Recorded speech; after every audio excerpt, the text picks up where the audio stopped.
Welcome to the Fourth Branch program. Glad you can make it. I am MD.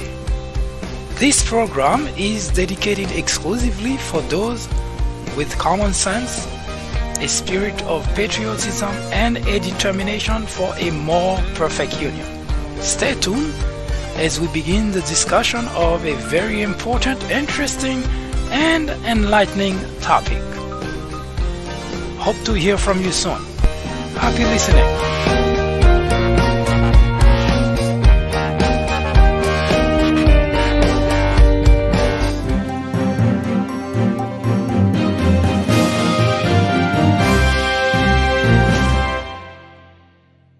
Racism is taught in our society.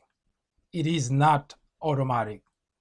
It is a learned behavior towards people with dissimilar physical characteristics. Abraham Joshua Heschel said that racism is man's gravest threat to man, the maximum of hatred for a minimum of reason. And Tyson Fury said that racism is a sign of ignorance. Ignorance is the biggest threat to any democracy. It is, however, the ignorance of the ignorance which represents the greatest danger to society. It is what turns an ignorant man into a lunatic. Thus lies the danger, the peril even of a man, a community, a state, a country, yes, even a society.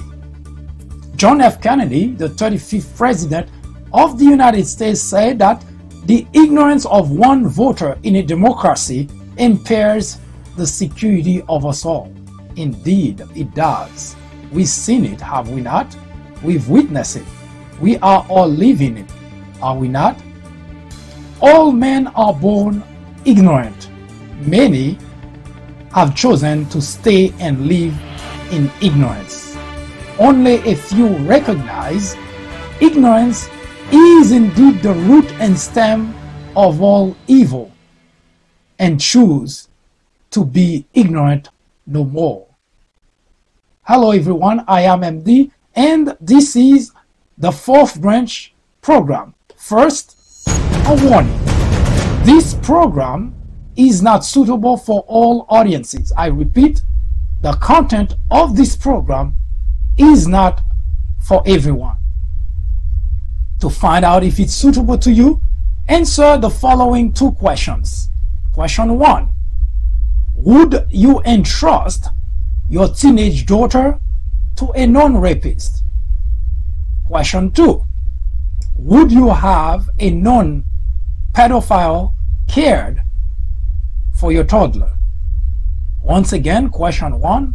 Would you entrust your teenage daughter to a non-rapist? Question 2. Would you have a non-pedophile cared for your toddler?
your time is up, obviously. If you had difficulty answering either question, this program is not for you. If you answer yes to either or to both questions, this program is definitely not for you. But if both of your answers are absolutely not, this program is catered exclusively to you. You should stick around. It is enlightening, educational, and informative. Join me here on the 4th branch at 10:30 a.m. every Saturday.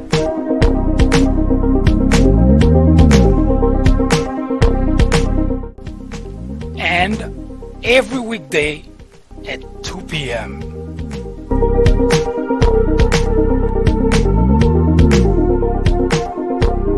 This is the 4th branch. Common sense in a world of chaos.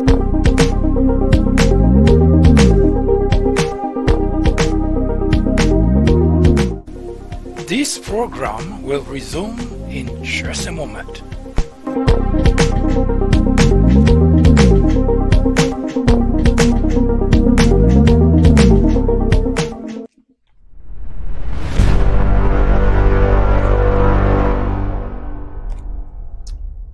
Good afternoon.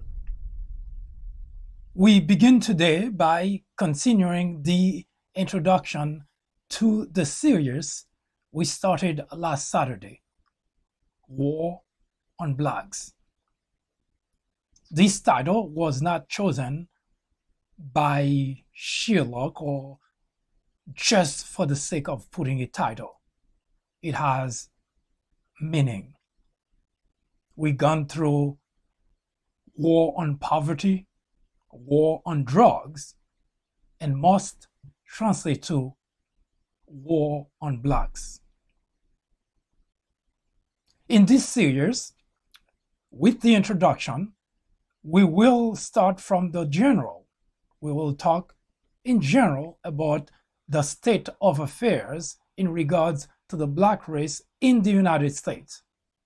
We will move to the specific when we begin to discuss in greater detail aspect of that very problem in the country.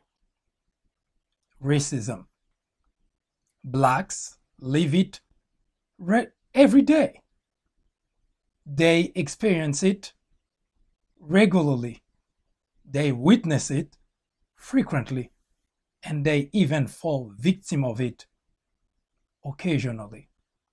Whites ignore it, shrug it off, condone it, nurture it, and yes, normalize it.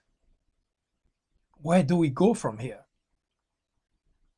The discussion of racism, in parentheses, war on blacks, is merely coincidental to the Trump presidency.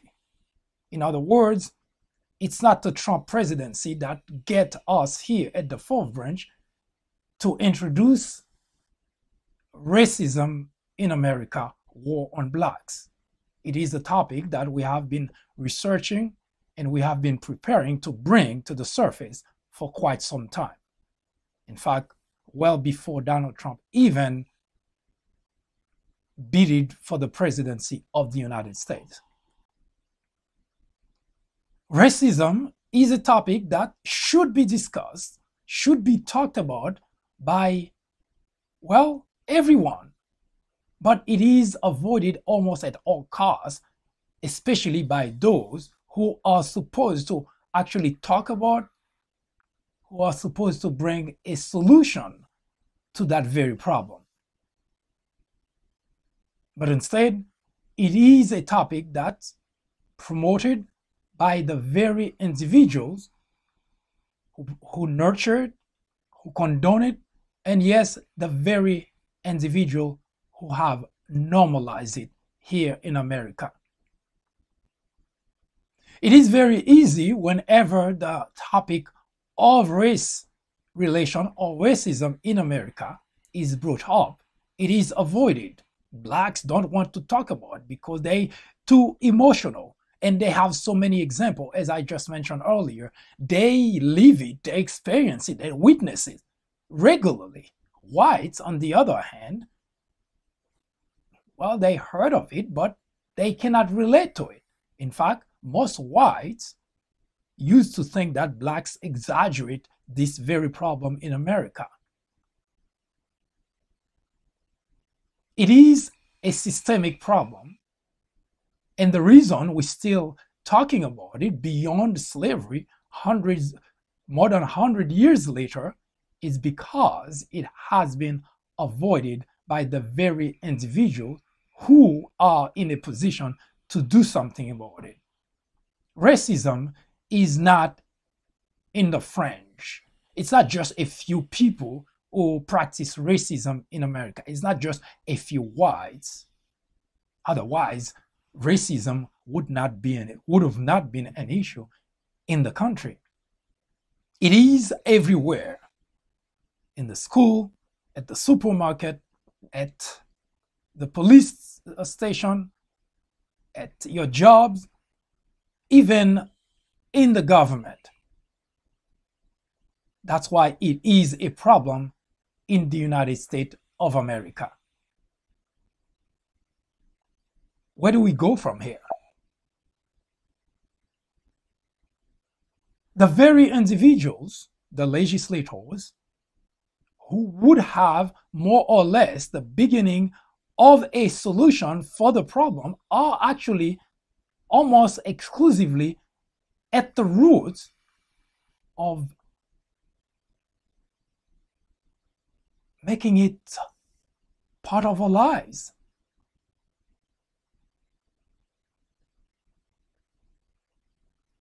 After slavery, it was one of the most difficult aspects of lives for whites to accept. If you recall, there was a civil war in which hundreds of people died on both sides. Those who wanted to keep slavery around, and those, of course, who fought to end slavery. Today, those two groups still exist in the country, and they're not small groups either. There are still a very large group of whites who want to keep things the way they used to be. In fact, candidates for president run on the premise of taking the country to the way it used to be. It is just a code word to say to the supporters of those white candidates that we would like to take the country back to the time when blacks were slaves, when blacks had no rights, and when blacks did not have the opportunity to vote. Let's take the country back. And it is not just pure talk. It is not just pure conversation. It is not just for the sake of getting some votes, because we've seen the consequences of such ideology. Blacks who have the ability, a microphone, or who are in a position to do something, they usually silent. It usually takes whites to do something about the predicament blacks have been in this country.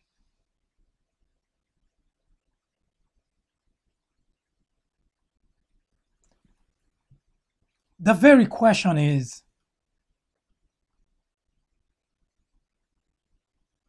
who is responsible to change this predicament? It is without doubt that whites created that problem. Now, I have to be careful by saying the following, that it has always been the case that there were always whites who never approve of the predicament that society has put blacks in. Yes, I mentioned that on Saturday that there were whites whose lives were threatened because of their very position in regards to this very topic. But here in the United States, it's not the white nationalists, it's not the racists and the bigots who control the lever of the government. It's not those individuals who control the financial organizations, who control most of the financial institutions. No, it's not them. But it is easy. In fact, they are scapegoat of the predicament called racism in this country. It is very easy to just blame a few people on the fringe and say they caused the problem. And those who actually help perpetuate the problem hide behind this small group. But as we will show you during the discussion of this topic, which will last quite some time, that the KKK, the white nationalists, yes, they have their faults. They are extreme. They believe in something that clearly tell you that they're extremists. But they are not responsible for the predicament we are talking about, the war on blacks. It is a systemic problem. Legislation passed overwhelmingly by Republicans are detrimental to blacks. Laws are detrimental to blacks. Programs are detrimental to blacks. It is a systemic problem. At the workplace, for instance, a black and a white apply for a job. Both have equal amount of experience. In fact, it is almost a guarantee that the black may have better education, a master's degree versus a bachelor's degree for the white, but the white will be hired, not the black.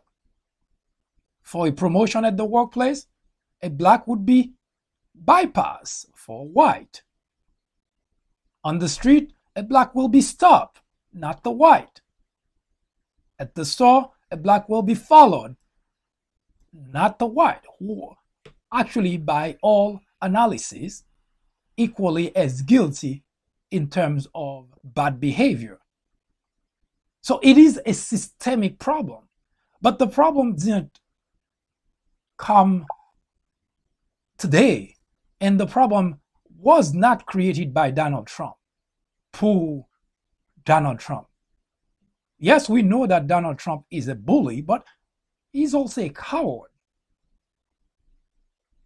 Donald Trump never get engaged in a fight he will likely lose.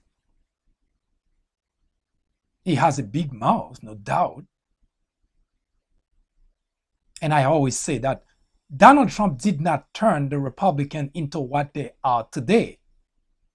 He simply helped to expose them for who they really are. And when it comes to racism, race relation, there is no lack of example of actions. Yes, you're not going to hear Mitch McConnell saying anything publicly that tells you that he is a racist at heart. No, he's not going to. He's going to defend at every step of the way. You're not going to hear people like Lindsey Graham or Chuck Grassley or Orrin Hatch. No, not at all. They are not racist publicly.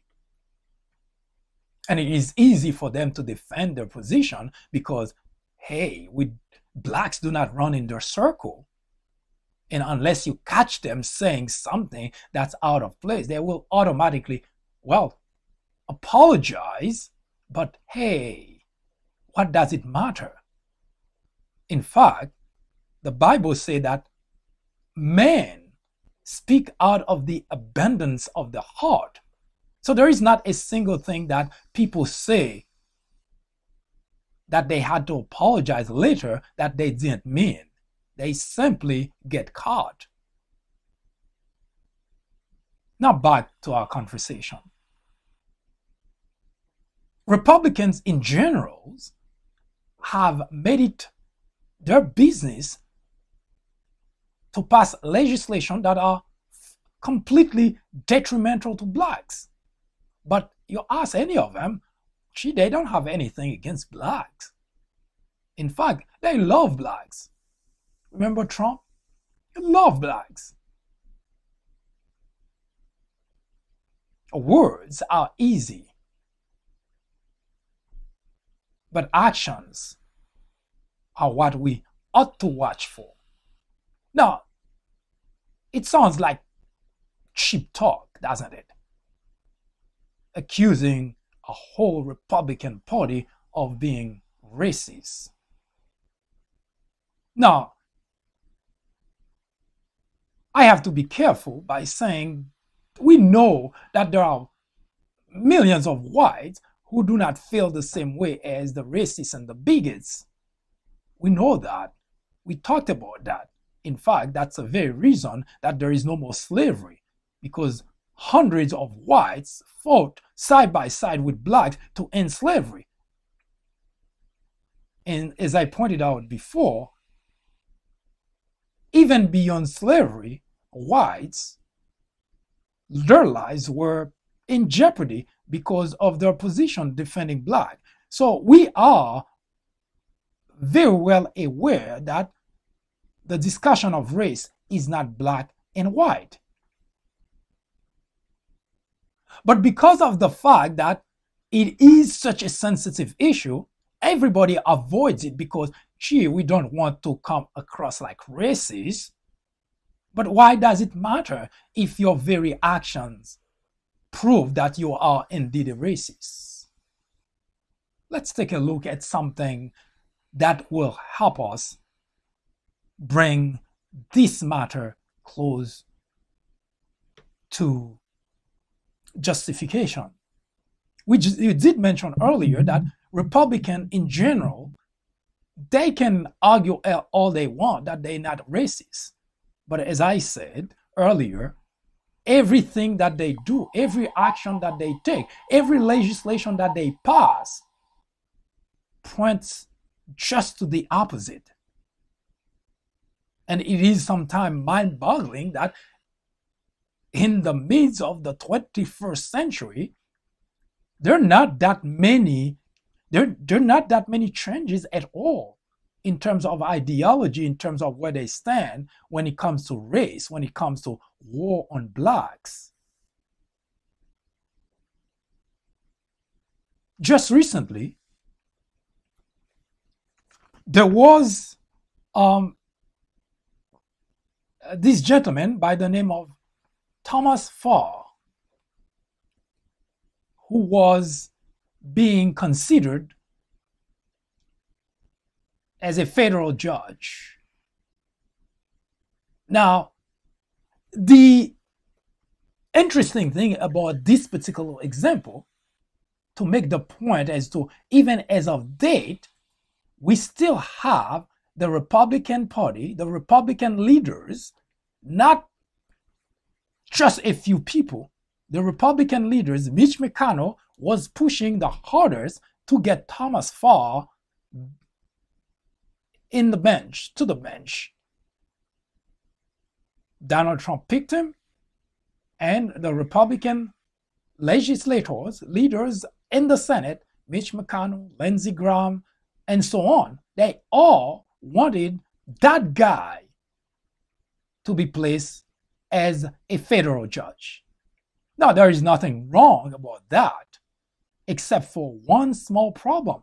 Thomas Farr has made a career out of making it harder for black people to vote in North Carolina. You heard correctly. Not a shocking surprise to the Republican legislators who wanted to put him on the bench. They know about his record. It's public. He had made a career out of making it very hard for Black people to vote in North Carolina. So when I said that the Republican Party in general has worked systematically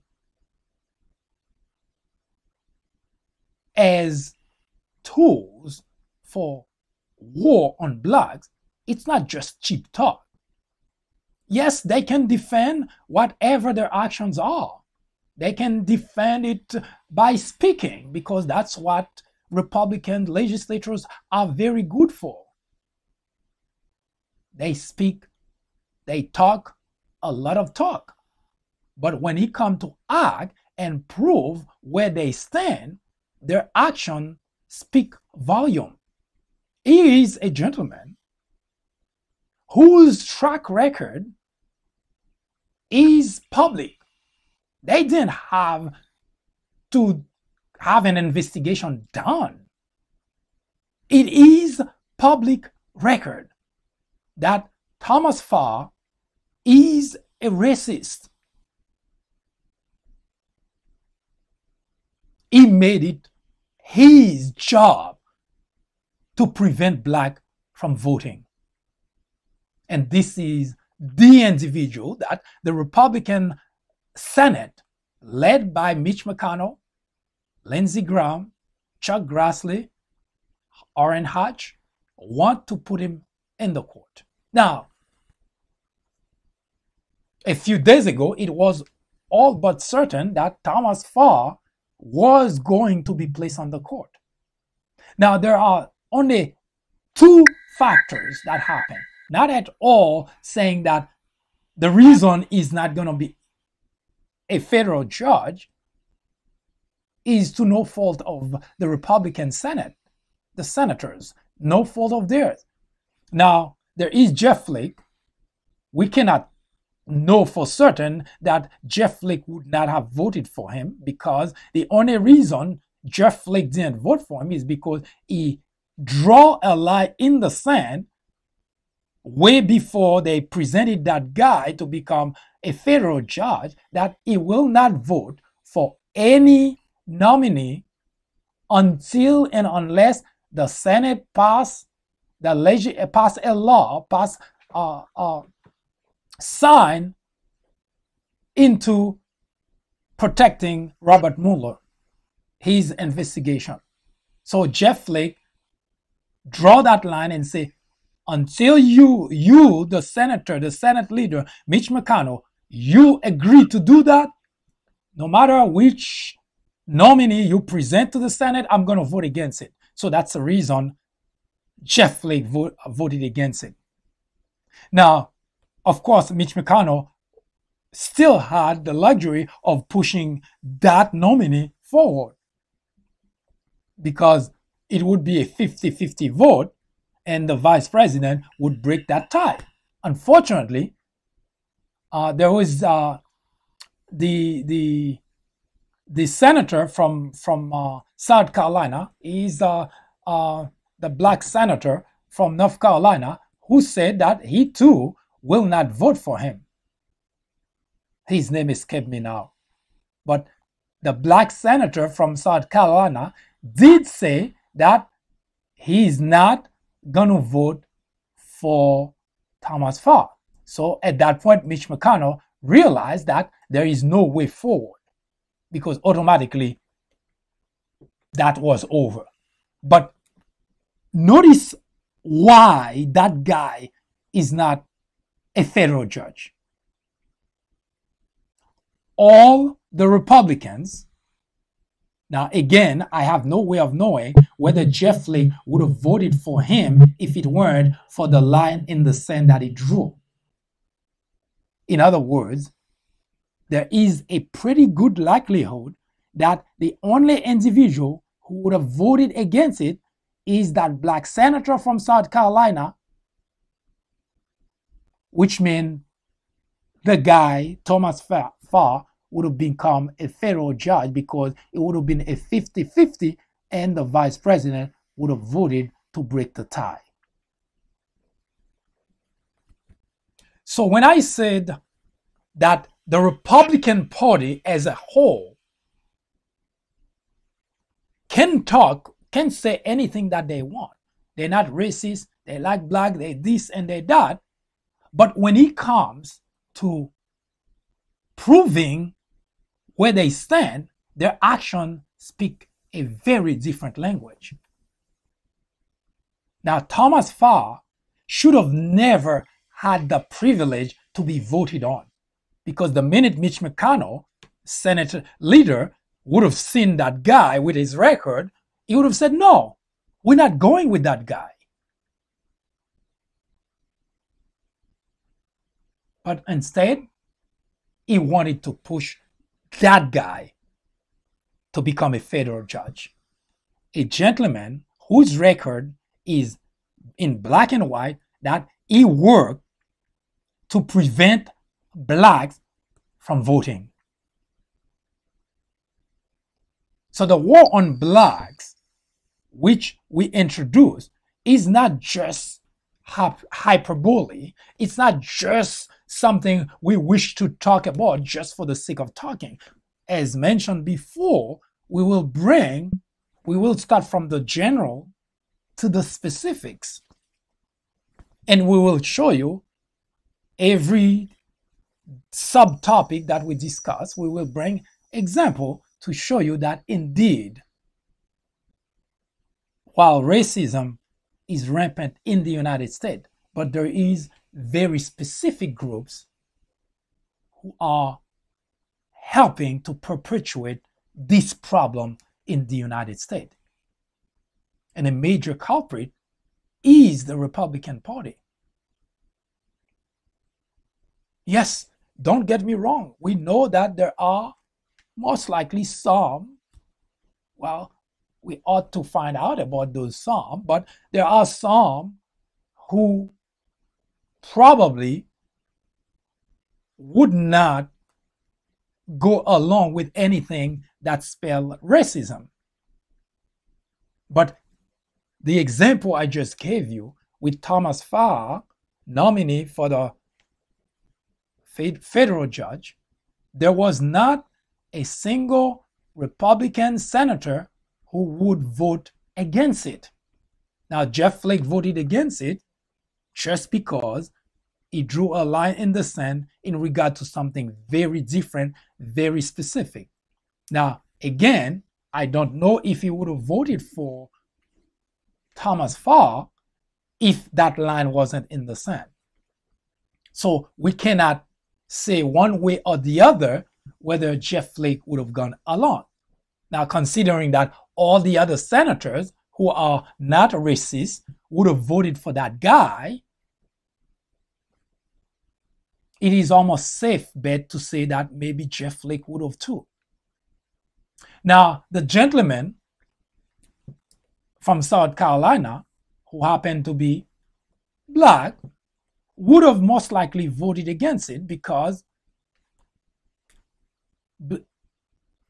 maybe he would have realized that how could he possibly vote for someone who has made it his job to prevent blacks from voting?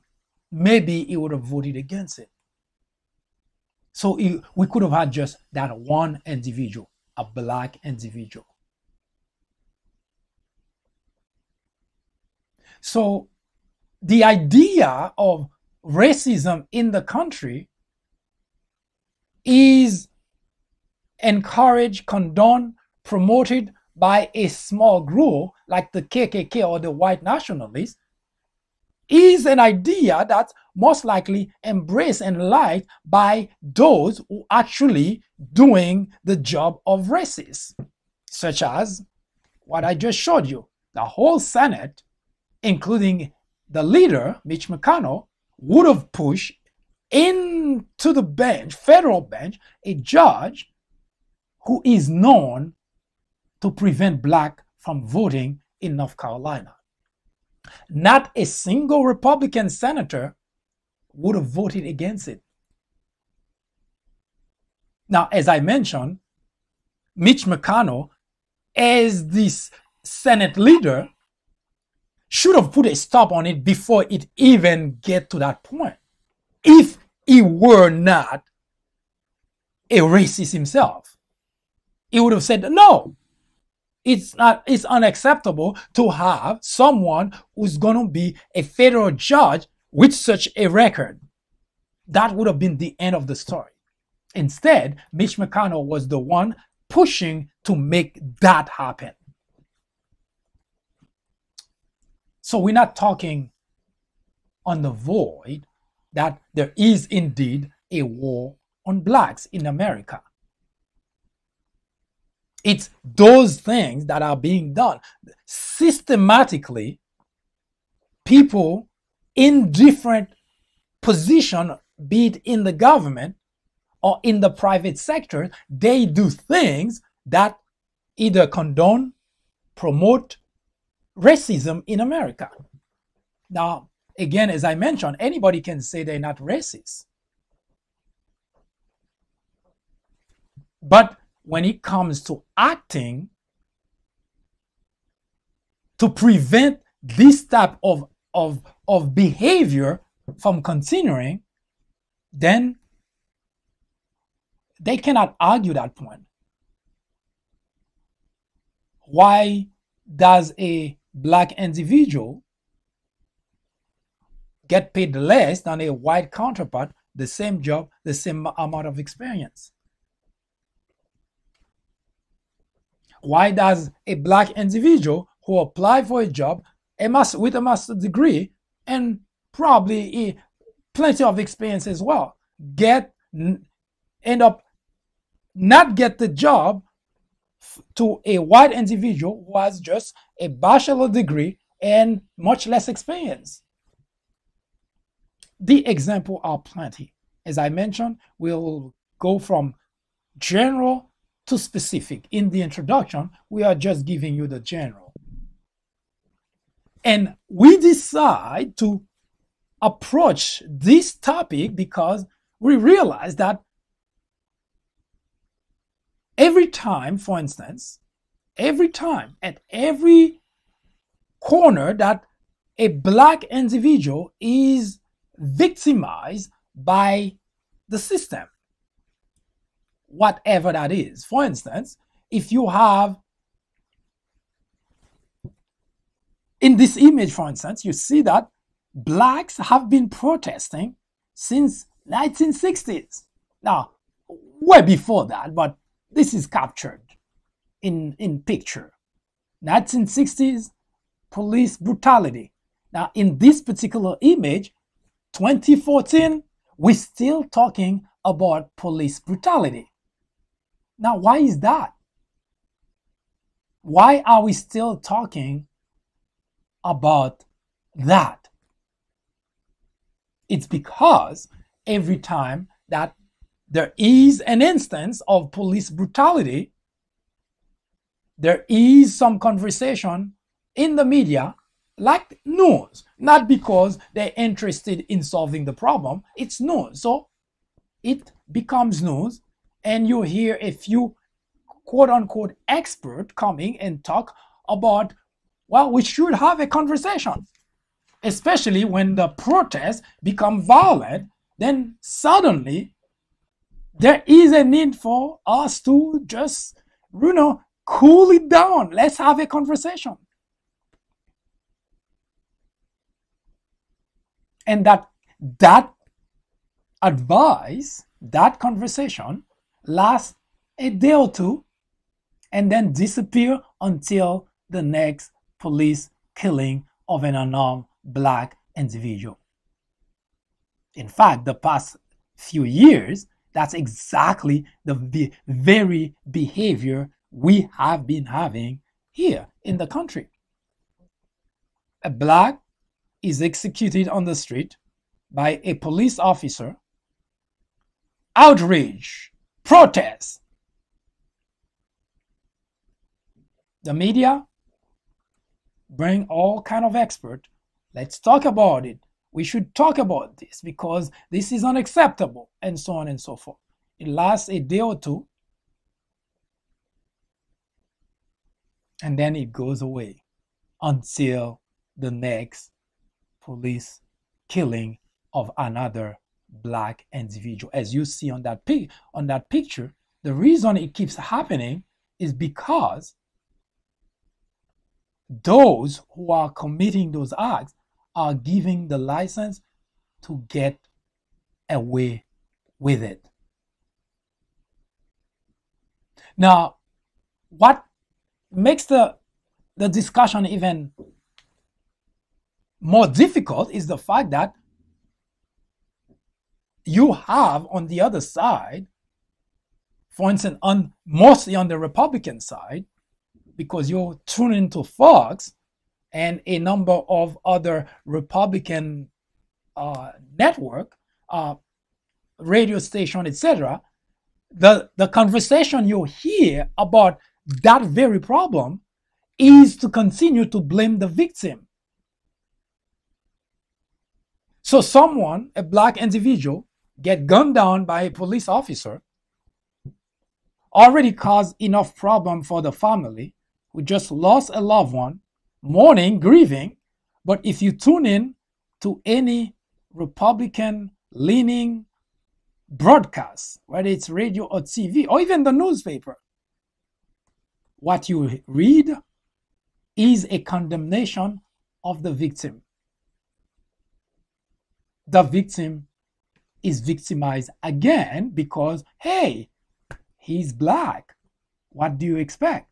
It's a constant war on blacks. So it is not some fringe element of society that's causing this problem in the country. It is permeated across various aspects of our life, on the job, on the street, on the schoolyard. No matter where you're at, you can rest assured that there is an element of war on blacks. Even individuals running for the presidency of the United States use blacks as their stepping stone. They come up with all ways of talking bad about blacks in order to tell the white, see, choose me because I know how to make certain they stay where they're at. We keep pushing them down.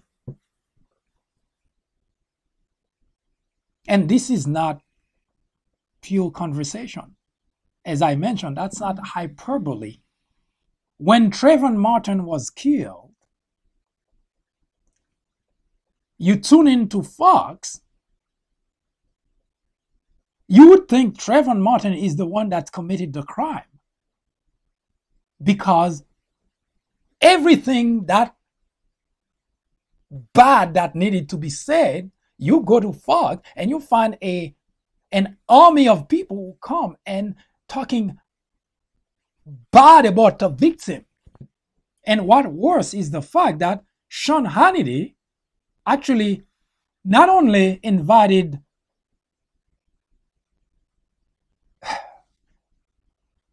the perpetrator to come on the show and to tell his side of the story.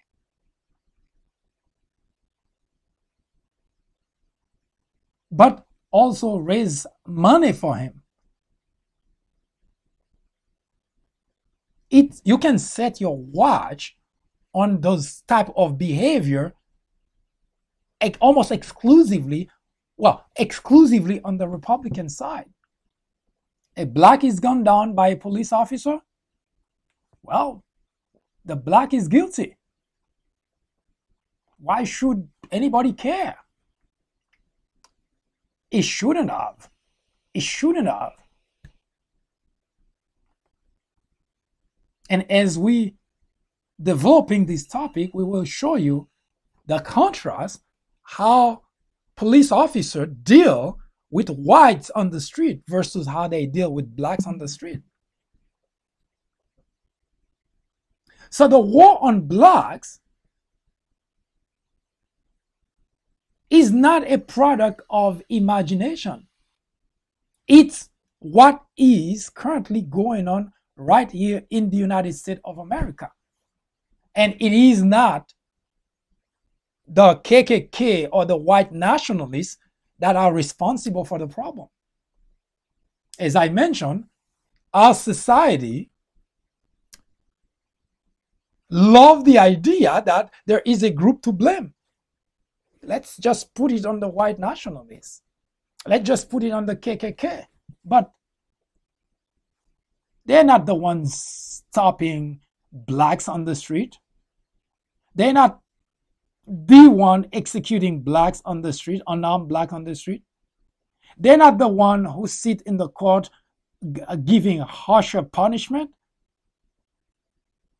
They're not the one passing legislation that's detrimental to blacks. They're not the one preventing blacks from voting or making it harder for blacks to vote. No, it's a whole system that is set that way.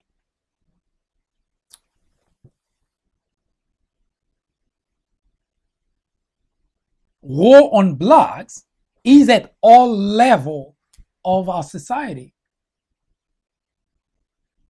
And what makes it more prevalent is the fact that our government, as I just showed you, the Senate, who passed legislation, are willing to help perpetuate the problem by taking someone, Thomas Farr, who has a record of fighting to prevent blacks from voting, and say, let's make that guy a judge, a federal judge.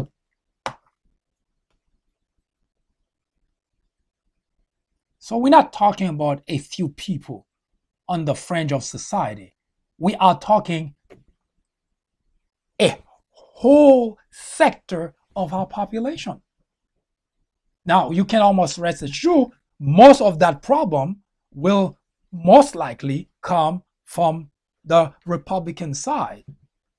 Now, this is not to say there are no Democrats. This is not what we're saying.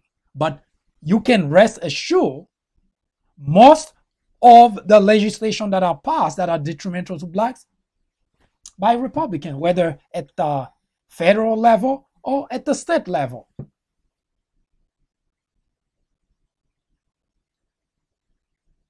When we return, we will show you, or at least not show you, but tell you what is currently going on in some part of the country about that very aspect of war on blacks. This is not a topic that should be talked about whenever a black become victim of police execution on the street and then go away. That's why we make this topic a permanent topic on our program. Now we're going through the introduction. That's why we're going to use this week to talk about just that during the introduction. When we delve into specific, this topic will be either on a weekly, even if it's more frequently, but it will be accompanied with other topic of importance as well, as we have been doing. But it is too important, the introduction, to mix it with something else, because there is a tendency to simply say things to taper people's emotion down. Yeah, it is something we ought to talk about. You know, police killing blacks on the street. Let's talk about it. Protests, violence are bad. It's just that. A conversation, a suggestion that goes away until the next killing.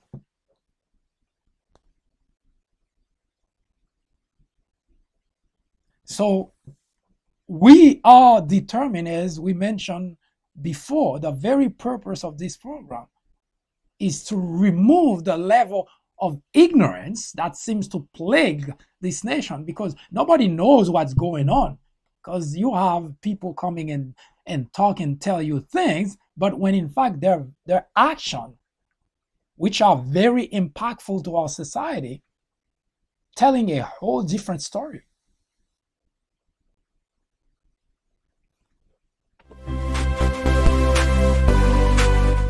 I am MD, host of the Fourth Branch program, inviting you to join me every Saturday at 10:30 a.m. and every weekday at 2 p.m. for discussions of social political issues and to dissect the meaning and the importance of current events, as well as to understand topics of legislations. The Fourth Branch Project is not associated with any political party, and we at the Fourth Branch do not have any political agenda or aspiration. Our ultimate objective is to work towards achieving a more perfect union by removing ignorance, the biggest obstacle to our democracy. Join me on our next social media broadcast. See you then.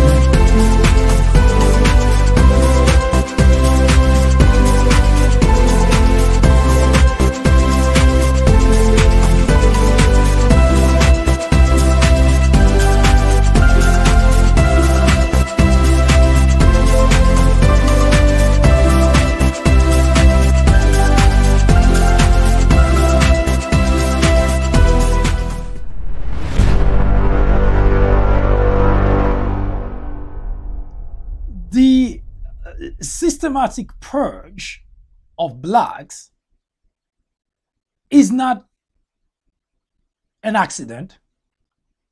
The racism, the prejudice, the discrimination in the country is not accident. And I always teach my kids about the meaning of accident. And that is not accident. It is a system that's set in such a way to guarantee a certain outcome. Blacks were slaves.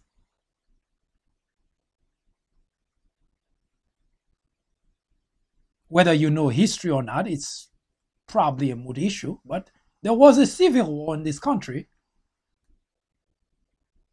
caused by the fact that there was a sector of the population who was not gonna go easy to let slavery end because it benefited them. Free labor. On top of that, we're talking about slave laboring for 18 plus hours a day. Gee, we could not possibly let that go. So they fought to death. Yes, hundreds of thousands of people died during the Civil War. Today, we have millions of those same individuals who are also trying as best as humanly possible to make certain that things don't change. That's why we talk about judges who are making certain that blacks have a hard time to vote. And you have police that are violating blacks' civil rights, human rights on the street, or killing them. And you have blacks who are being bypassed for a promotion, for a job at all. You have blacks who have really very, very real issues. And this is a systematic approach by our society to make certain that's the case. A number of blacks' lives have been destroyed by the system.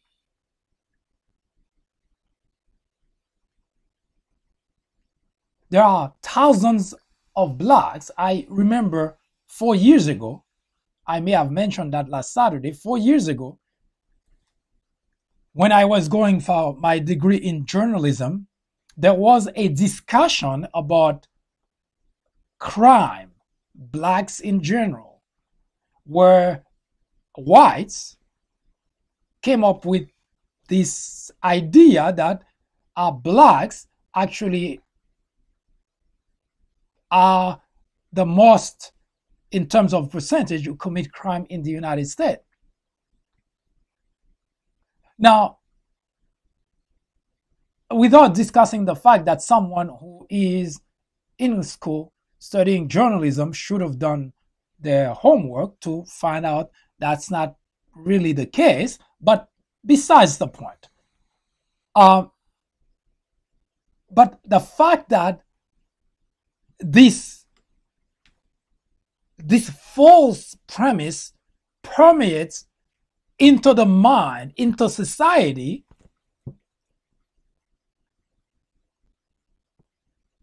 should cause concern to society in general, but to blacks in particular. Thousands and thousands of blacks have been incarcerated with a criminal record for very small issue. They caught with a small packet of drug for individual consumption. Law says it's criminal. And irony of things, two people down the street, one black, one white, both of them has a small packet of cocaine. The black gets stopped, get arrested, record. White went his way. Never get arrested. And it happened over and over and over. A whole generation of blacks are being destroyed. Family generations, because when you put someone in jail, you automatically put an end to that individual's life. But it starts on the street. As these examples, again, we are talking in general now, but when we get to the specific, we will bring those specific details forward to make the very point. The war is a war on blacks, not a war on crime, a war on blacks. Because those two individuals walking down the street, two young men, a black and a white. The black is stopped, searched, drugs found, arrested, jail. The white continued his way. But he also had a small packet of cocaine in his pocket for individual consumption. No record for him. So he goes through life, things gets better for him. But the blacks in jail, comes out, life is not the same. Spend, 1 year, 2 years, 5 years, 10 years in jail. So what do you expect? It's a war on blacks. Now, what I just said, currently in Far Rockaway, New York, police officer in that area make it a job to target young black men who turn 18. Now, how do they know when they turn 18? Because in that area, there are a lot of possibility for truancy. Kids who don't have parents or who have one parent, single parent, never around, mostly blacks, obviously. And parents think that the kids went to school. The kids never went to school. So get picked up for truancy. And in the meantime, when you get picked up for truancy, all your pedigree information, name, social security, date of birth, etc., all that become part of the system. Now, it is already bad that those kids are truants, not going to school because there is no supervision, no parent. Even when their parents are called in to pick them up, because when they get picked up for truancy, usually they would not be released until the parents come and to pick up the kid at the truancy center. Now, those kids already doing bad in life because one single parent who can barely make ends meet, who is pretty much disturbed, annoyed by the fact that she has to leave her job. That's not really paying well to go and pick up a kid, which means the time that she has to do that, she will not be paid. Now, added to that problem, police officer in that area, they arm with that information, the kids' information, date of birth. So what they do is, and it almost become a game for them, they looking into the system to see which kids will turn 18 in which time frame. This month, next month. And they will go at that time to antagonize the kid. Well, the young man at that time.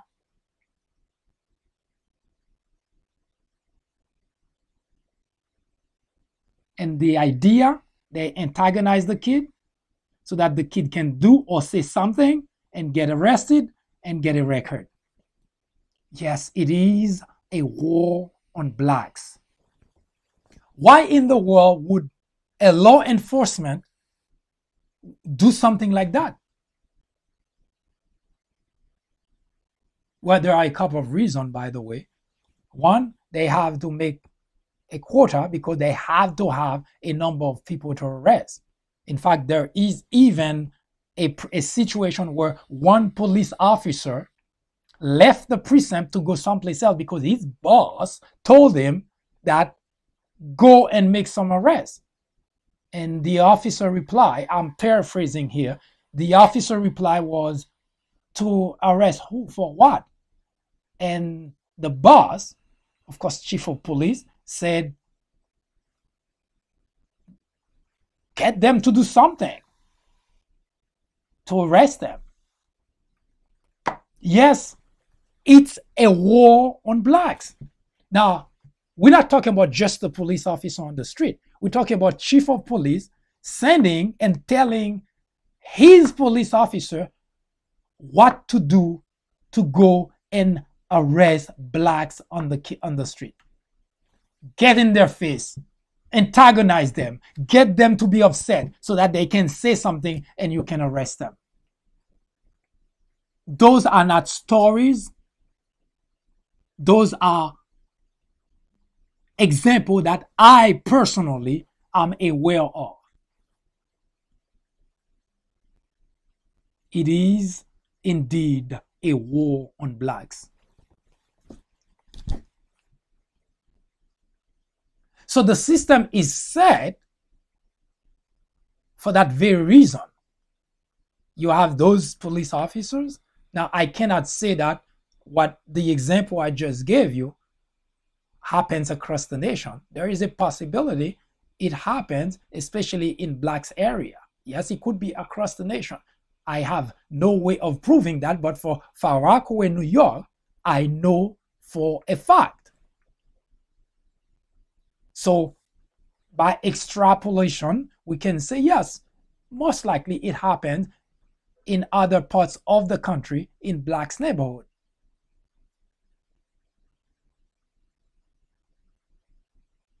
So the system is set in such a way to make certain that blacks do not get out of the predicament they are.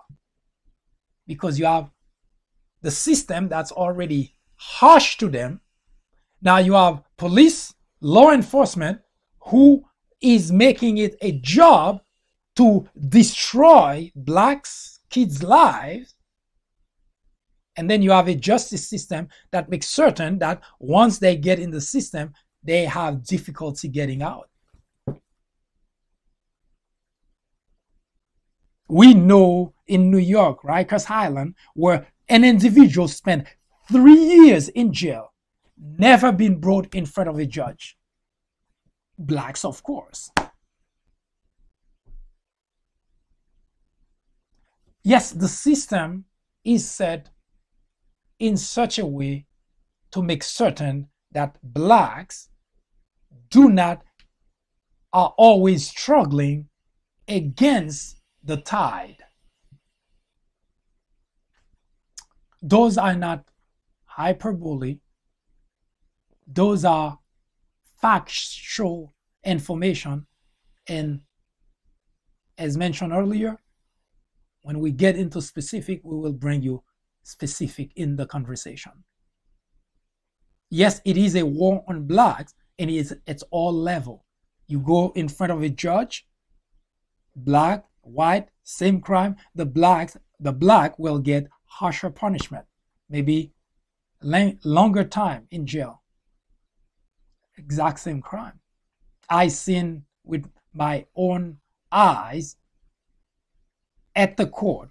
I was there for a traffic ticket where mother, white, asked the judge after the guy, the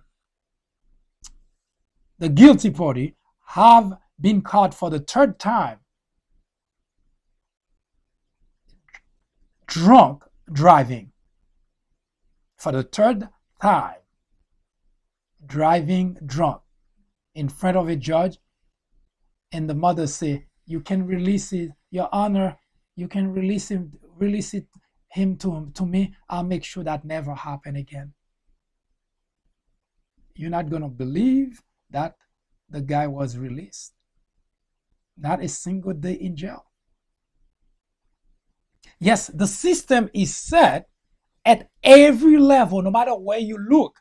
It is set to set back blacks. At any level you look, no matter where you look, it is set that way.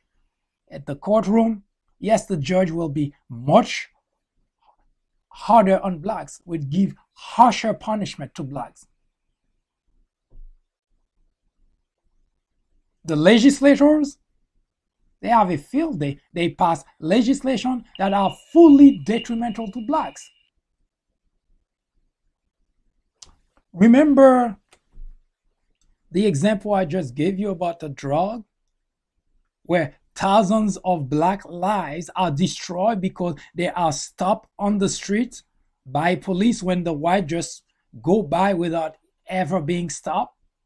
Don't get me wrong, sometimes they get stopped too, but overwhelmingly, blacks are stopped, get caught for a small pack, individual pack of drug, cocaine, whatever it is, and get arrested, have a record, criminal record, and go to jail. Thousands of them. Lives have been destroyed that way. Now, we call them criminal, of course, because, well, they committed a crime. Now, the system has two ways of helping white not fall into that predicament. One, they don't stop them on the street. That's already helping them a great deal. When they get caught, once, twice, they get a pass. Their parents show up and the judge say, all right, don't do that again. Blacks, very first instance, go to jail. Now that's one way. The most important impact, or the biggest impact that's done on the black generation in general, is the laws that says you catch someone with an individual. We're not talking about drug dealers here. We're talking about consumer. I'm not advocating for consumption of drugs. Never done it, will never do it at my age anyway. was never of interest to me. But the point is, you catch an individual with a small packet of drug, cocaine, whatever it is, individual consumption, not drug dealer, not someone pushing drug in the neighborhood, just for his or her own consumption. Now, it's bad, don't get me wrong, because as far as I'm concerned, smoking in general is bad, let alone if it's something that's going to affect your brain. So this is not a moral argument. It's already bad. But that individual get arrested, get a criminal record. That individual life is destroyed.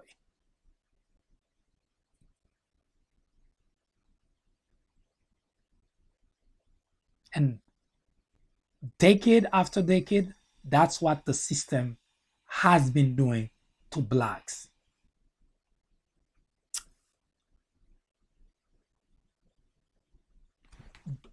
This year, I guess last year rather,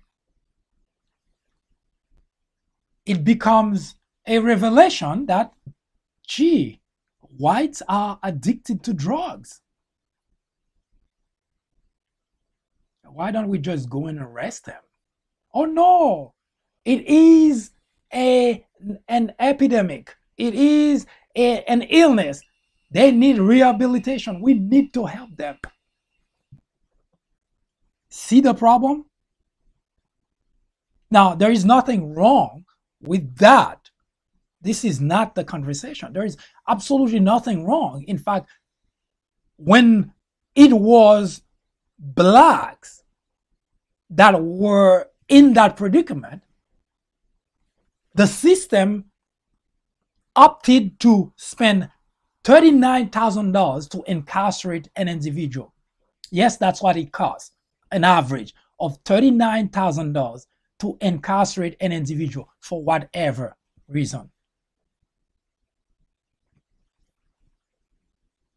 $39,000 per year. Now, guess how much it costs to help rehabilitate someone who is addicted to drugs? $12,000. But the system would not go that route for blacks. The system would put blacks in jail because it does a few things. It gives them a record, a criminal record. It makes their lives harder even if they come out, and keep them really always in the financial struggling predicament. But as soon as we find out that, oh my God, whites are addicted as well, we have to do something about it. All of a sudden, there is a committee, there is help, the government funding to cope with that epidemic that's plaguing society. You know, people are addicted to drugs.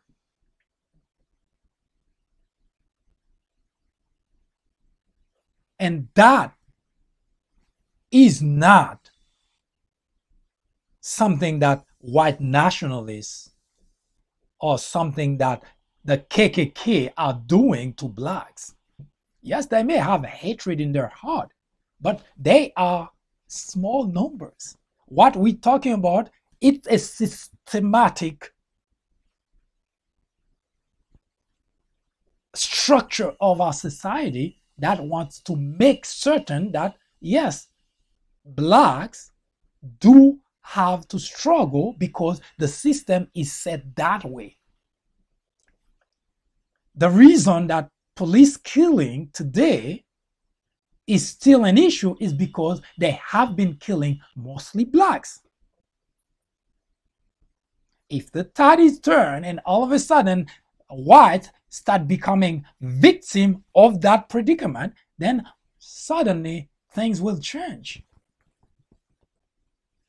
The drug, I just gave you that example. When it was just blacks, hey, just arrest them, throw them in jail. Our society preferred to spend $39,000. That's our tax money. Yes, we pay for that. every single prisoner expense is paid by our tax money. Whites who are so eager to get blacks off the street would rather pay $39,000 per year to incarcerate a black individual than to go along with $12,000 to rehabilitate that same individual. Yes, it is our society that is making the war on blacks. So it is time to drop the act of blaming white nationalists, of blaming the KKK for the problem. It is a systemic problem in our society. The legislators in Washington or the legislator in your respective states, all that is predicated.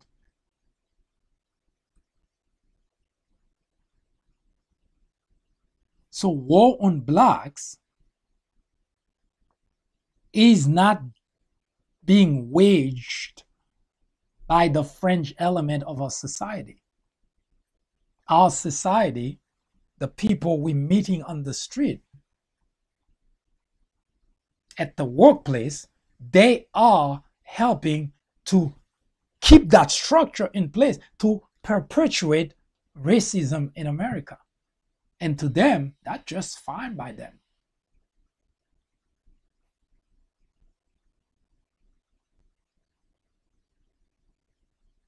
Yes, it is unfortunate, but it is also our job at this point to reverse that trend.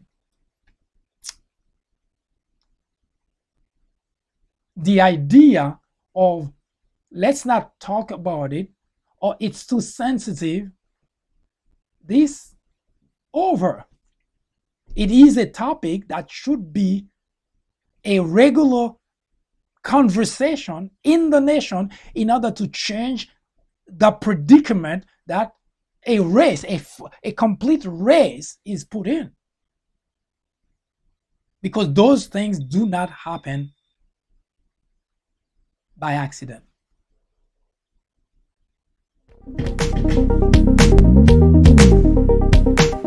Join me here on the fourth branch at 10:30 a.m. every Saturday.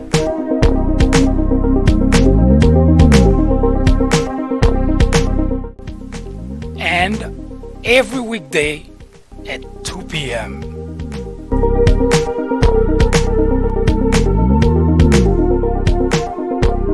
This is the fourth branch. Common sense in a world of chaos.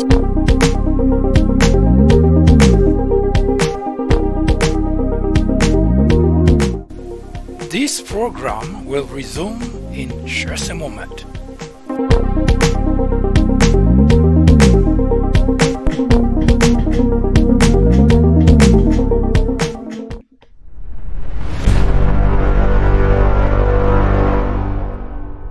If you have any topic that you would like us to talk about, or the particular topic we're talking about, and if you have example, you have a story that you either witness or victim of, we would like to hear from you. This conversation, as I mentioned at the top of the program, is a conversation that's going to be ongoing for quite some time. Because the goal is not just to talk about it and move along. The goal is to debate the various aspects of the problem in the country. It's been here too long. And expose those who just talk for the sake of talking, but continue to act in a way that is detrimental to our society. So if you have a topic, whether it's about this topic, a subtopic, whether it's about the war on black or any other topic you would like us to research for you and talk about, do not hesitate to contact us. We would like to hear from you. In the meantime, if you have some criticism, comments, advice, we'd like to hear from you too. We can take criticism, we can take advice, and we are very grateful for those who already provided us such. And we hoping that you can be with us again tomorrow when we continue the conversation on war on blacks. In the meantime, have a wonderful afternoon.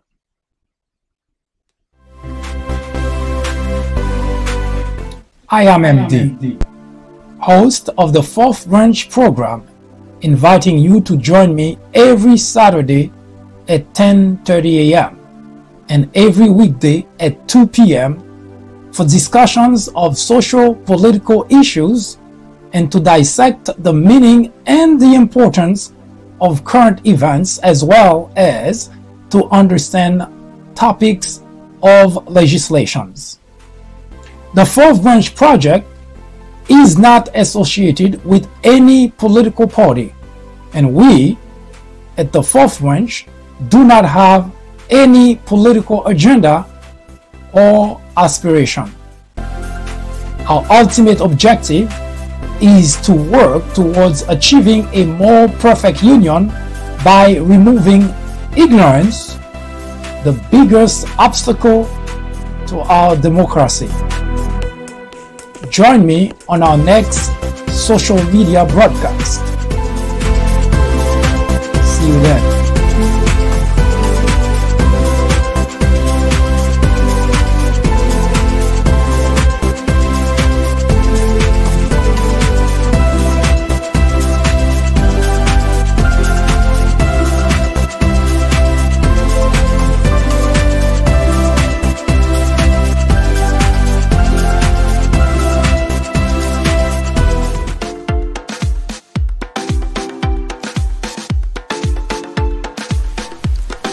The Fourth Branch podcast is brought to you in collaboration with the People Branch publication, which can be found on the People Branch website located at peoplebranch.org. That's peoplebranch.org. That's peoplebranch.org website, in which you will find a number of very interesting articles. My name is Mike Duchesne, MD for short. I hope you have a great afternoon or a great evening, whichever it happens to be. Hopefully you can join me again next time for another interesting episode of this podcast. That was the Fourth Branch, live from New York. Good day.